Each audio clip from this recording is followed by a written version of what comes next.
Yo, what's up, YouTube? This is your boy Alex, and today is officially Tuesday.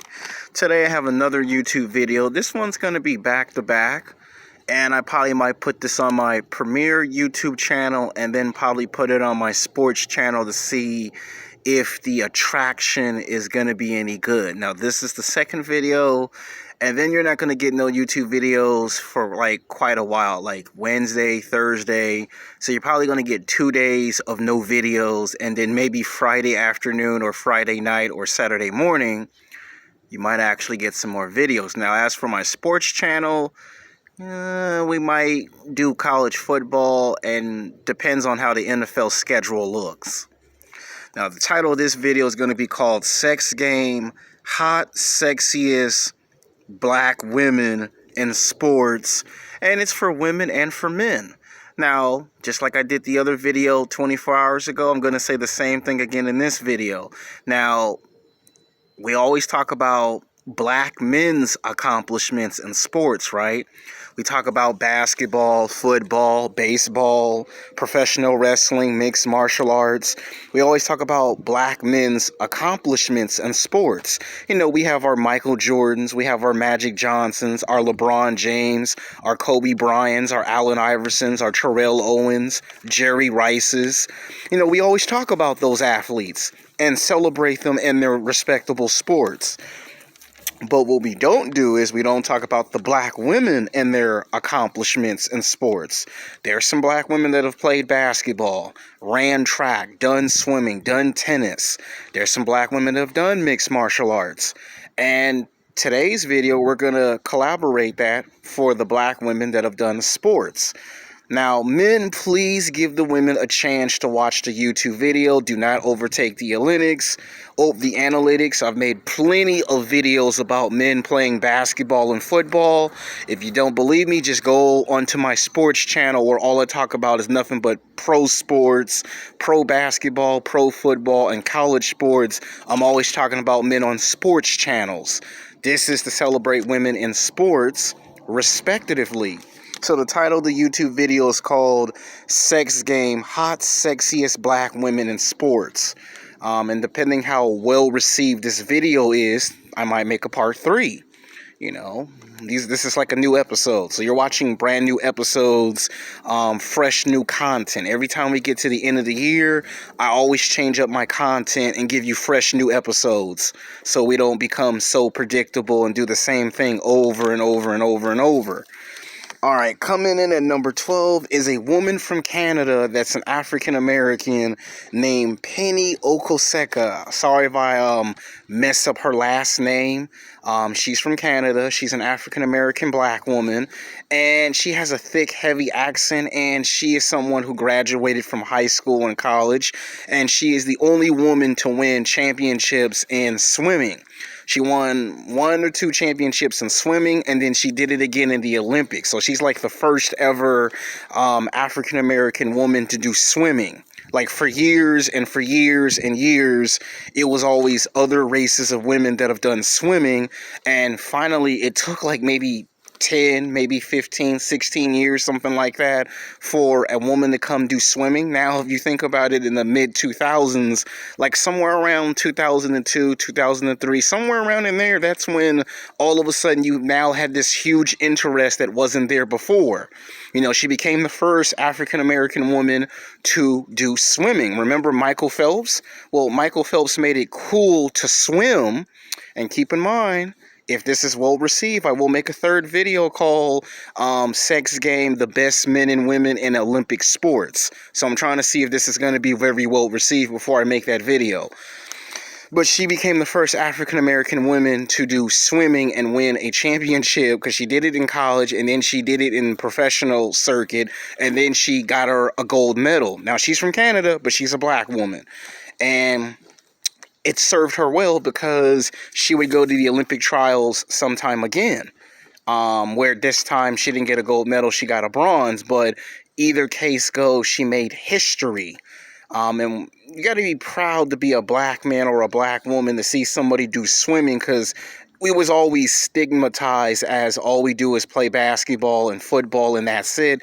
And she broke the mold and the barrier and said you can be black and play any sport at the highest competitive level. Coming in at number 11 is going to be Catherine Gibson.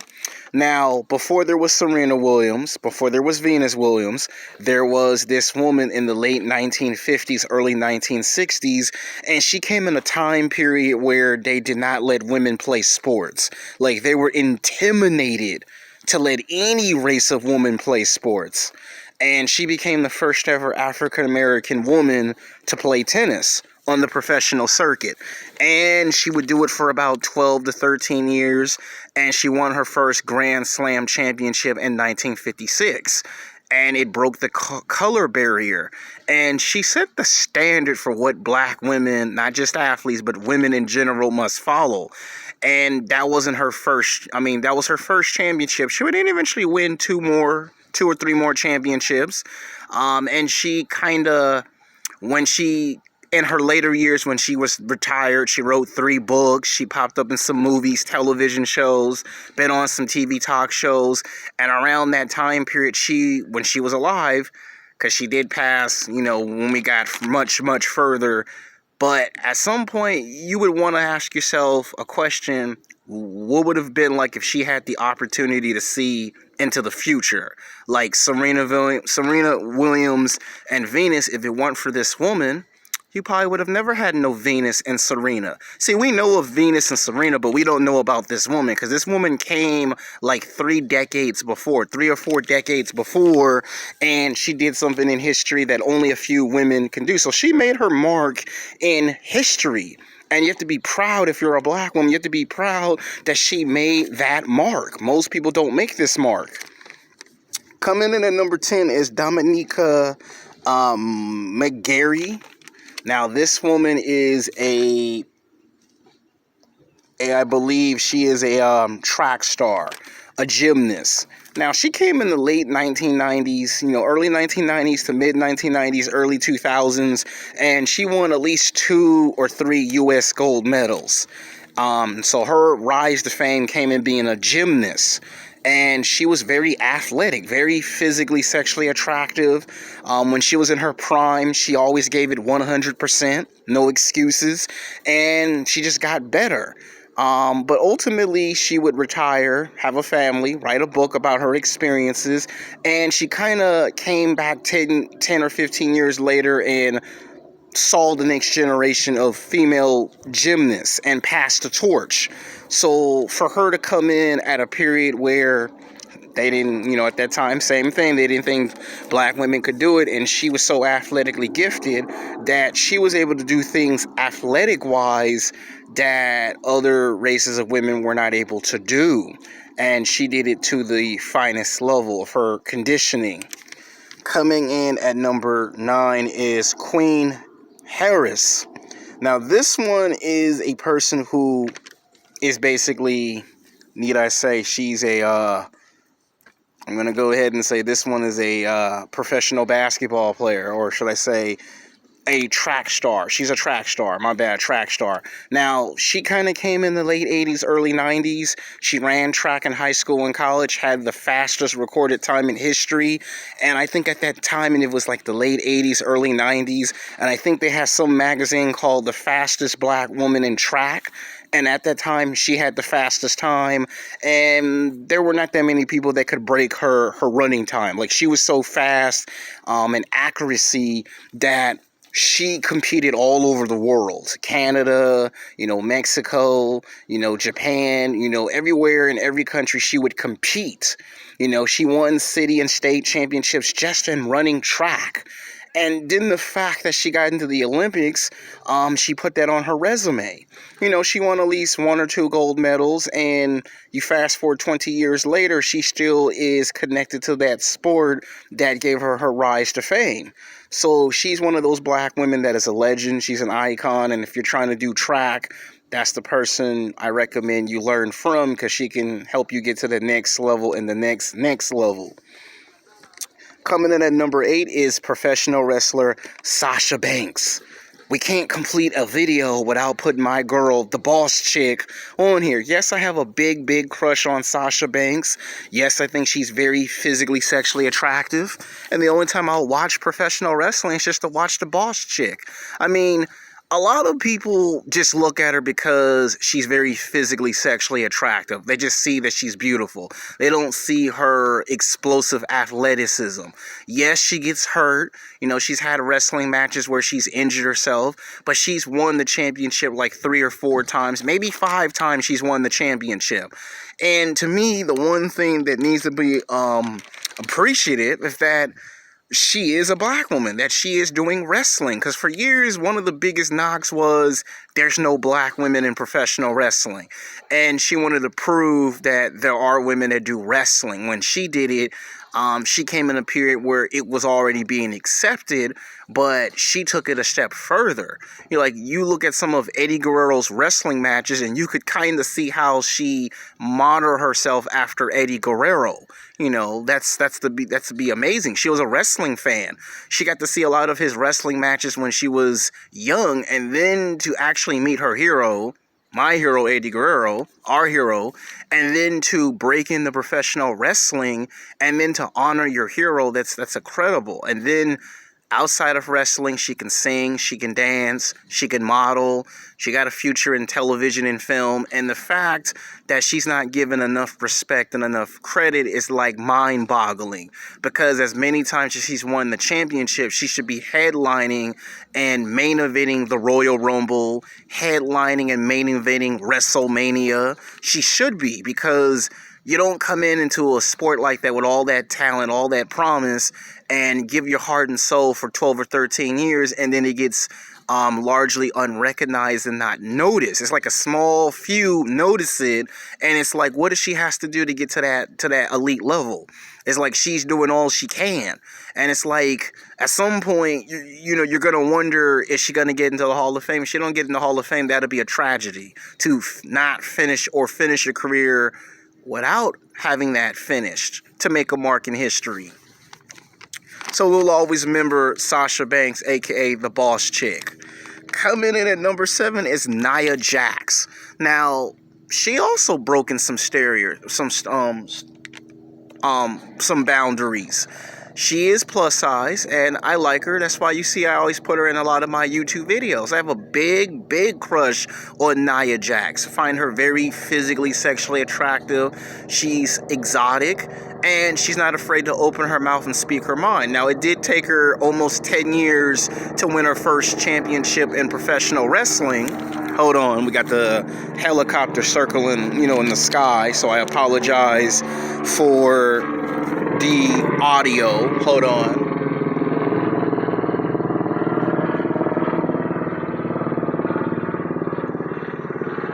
Well, it's not a police helicopter, but it is a helicopter nevertheless, so I apologize for the audio interference, but Nia Jax is one of my favorite female professional wrestlers. Now, when wrestling lost wrestlers like Beth Phoenix, when we had no Chyna, no Beth Phoenix, no Trish Stratus, no Lita, when we didn't have those types of wrestlers, and there was this big, huge void in women's wrestling, Nia Jax came in there and gave women's wrestling its resurgence. And if it weren't for Nia Jax, I wouldn't be watching the WWE. Like, when I be cheering for a black woman to win the championship, who do you think I'm cheering for? I'm cheering for Nia Jax. Like, yeah, all the other divas have won championships multiple times, but it's like, I want to see her headline and main event WrestleMania. I want to see Nia Jax have one great match, with someone like Ronda Rousey that would put her in the history books. Like, she's talented. For a woman of her size, she can do a lot of athletic stuff. But a lot of people don't give her that credit, that respect, that she can come into a sport, own the sport, and do it in a good, convincing way. Now, some people like Nia Jax. Some people have their issues with Nia Jax. But Nia Jax is going to go down in history as one of these women that have kind of actually saved the sport. They don't really want to say she kind of saved the sport, but she did, because a lot of the women in the locker room do see her as a veteran. Like, the closest thing to China would probably be someone like Beth Phoenix and Nia Jax, because she is seen in that same level. She's on that same level as a Beth Phoenix, as a China. And she kind of represents what it means to be a black woman. So if you're a black woman, you would actually like this video. Coming in at number 6 is Candace Parker. Now, Candace Parker, if you've seen her with the LA Sparks, to me, she's like the Kobe Bryant of the basketball team. Everything that Kobe Bryant does, she does pretty much the same thing. She can block shots, hit three-pointers, make free throws. She can slam dunk. She got some mad crossovers. And she's won her 2 or 3 championships and gone to at least 3 or 4 finals. And she's been playing basketball for like 12 to 13 years. And to me, she's very athletic, and you can't do a list without having a woman like this on the list. Like, it would just be a tragedy or a shame to not include her on this list. You know, she's going to go down in history as one of the best women to play basketball. You know, I watched her back when she was playing in college basketball before she got into the WNBA. You know, some people just watch her because she's on TV, but I was watching her before anybody knew who she was. Coming in at number 5 is Lolo Jones. Now, Lolo Jones, I find very physically, sexually attractive woman. Tall, them sexy long legs, that sexy glow in her face. When you see her, you see she's athletic, and she don't just run track. She could play multiple sports. You know, she was in the Olympic trials, and then she did Winter Olympics. Now, I know some people say she's been, doing that for like 12 years, and she ain't never won an Olympic gold medal. She did win a bronze medal, and then she did turn around and win a silver medal when she did Winter Olympics. But you can't take that away from a great athlete. She is an athlete, and athletes are very competitive.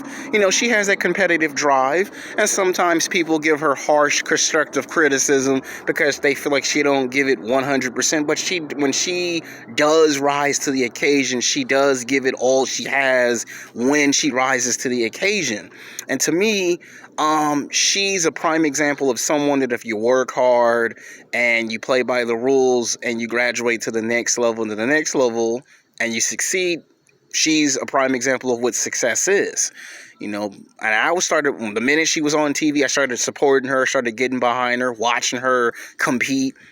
And when she decided to take a break and reevaluate herself, she came back and reinvented herself. I supported her in the Winter Olympics. Other people turned against her, but I didn't. So we will always remember Lolo Jones for her contributions to sports. Coming in at number 4 is going to be Serena Williams. You cannot forget the girl tennis Williams, Serena Williams. Now, she is a legend. She is an icon. Now, she's won like about 12, maybe 14 Grand Slam championships, and I think she's going to go for the record. I think she's going to try to win 20 championships. If not 20, then almost 20 championships. This woman has done it all. Television, film, hosted TV talk shows. You know, she's won singles, doubles, and her legendary matchup with her famous sister Venus Williams. You know, we all know the story. If you don't, I'll tell you the story. You know, she actually has not one sister. She actually has 2 sisters and a half sister. So she technically has 3 sisters. And she was from Compton, California. And as the story goes, her father wanted to train them in tennis because he knew they were going to be great. And the dad had to beat the guys in basketball just so their daughters could play tennis. And look where she's come. Now she's executive producer. She has her own show. She's in the movies, television. She got a sports team. I mean, there's nothing that Serena Williams can't do. And she's like the only woman that can get phone calls from Oprah Winfrey, Michelle Obama, Barack Obama. She can sit there and take pictures with Magic Johnson, LeBron James, Michael Jordan. She can sit there and have conversations with Tiger Woods. I mean, she's on that level. When you can get phone calls and take pictures with the people that I just named off, you know you've arrived. When you can sit there and hang out with Halle Berry and Oprah, you've arrived. When you can sit there and be cool with Jay-Z and Beyonce, you have arrived. I do believe that Serena Williams will, in fact, do 20 to 25 years of tennis. I don't think she shows no signs of slowing down. To me, that's Wonder Woman. The strength, the power, the beauty, when she roars, and the fact that she beats all of her opponents. And she going strong. I think when it's all said and done, she's going to win close to 20 Grand Slams when it's all said and done. She's played on every level. High school, college, the pros, the French Open, the Australian Open, the European Open, you name it, she's done it. You cannot do a video without mentioning Serena Williams. People will chase me for 25 blocks if I don't mention Serena Williams. Now, her sister should be on the list, but I don't want to make the video too long, because then it would be a long video and then it would take a long time to upload. Coming in at number 3 is Jacqueline Moore. She is a beautiful, attractive black woman, I think from either Nashville or Memphis, Tennessee, one or the other. And she is a former professional wrestler. Now, to me, she started doing wrestling in the mid-1990s to early 2000s. Like, she did professional wrestling for like almost 15 years or just about 15 years. And she's a prime example that at that time, they didn't really have too many black women doing professional wrestling. And she was like, if not the first black woman, the second or the third one to come in and break that mold. She's won the championship 3 times and became the first African-American woman to actually wrestle men. Like, yes, there was China, and then there was Jacqueline. And Jacqueline's in the Hall of Fame. And every now and then she comes to visit the new generation and to try to give them her wisdom of how she expects them to be great in WWE. And not just in WWE, that's everywhere she goes. And she's reviewed as a hero because she opened the door and paved the way for other black women to come in and do other sports besides run, track, and play basketball. And to me, that's a legend. That's an icon. That's someone you should respect at high regard. She paid her dues. She went through constructive criticism. She had to go through getting injuries, backstage politics. She had to go through the trials of fire to get to where she is. Like, if you look at The Rock, she's like the female version of The Rock. Everything The Rock did, she had to do the same thing to get herself in the door and get put on the same elite level as everyone else. Coming in at number 2 is Namoml. Namoml is actually the girlfriend, or you should say the wife, of, I think, one of the sons of Rikishi. She's also a professional wrestler. And she's won at least 3 championships in professional wrestling. Now, the reason why she's on this list is because she's like the next woman that you expect to break the mold. Like, she was able to set a standard, and she's loved in the locker room. And every now and then I do watch her matches. I do enjoy her matches. I just wish she would get a bigger push, because when I watch a lot of those matches, if I don't see my favorite divas wrestle as much, or if I don't see them as much, I won't be watching WWE. It's why I don't watch now. But when she's on SmackDown, she's a joy to watch. When she's on Raw, she's going to give you 110%. Most people give you 60, 70, 80, 90%. This woman going to give you 110% and don't look back. And to me, she should get more championship matches. She should be pushed more into the bigger pay-per-views, the bigger main events. They're doing it, but you know what I mean. Coming in at number 1, the number 1 black woman that should be celebrated in women's sports. And she is the daughter of the late, great, legendary fighter of all times. And when you say the word greatest of all times, you have to actually say it like you mean it. Lalia Ali, the daughter of Muhammad Ali, Cassius Clay. Now, to come from a family where your father does boxing, and then to one day decide you want to throw your hat in the boxing game, she did it. 3 championships. 2 U.S. gold medals, and would do that for about 10 years. And she wrote some books, popped up in the movies, television shows, hosted a TV talk show. And the fact that she's a legend, an icon, Like, I remember I got into an argument with this guy about 7 years ago. 7 years ago from today. And he asked me if Lalia Ali, right now, was in her prime and she took on Ronda Rousey, who would win? And I kind of said they're like two women from two different worlds, from two different sports. Lalia Ali is the greatest woman professional boxer of all times. There is no one that comes close to her in the world of boxing. And mixed martial arts is a completely different universe.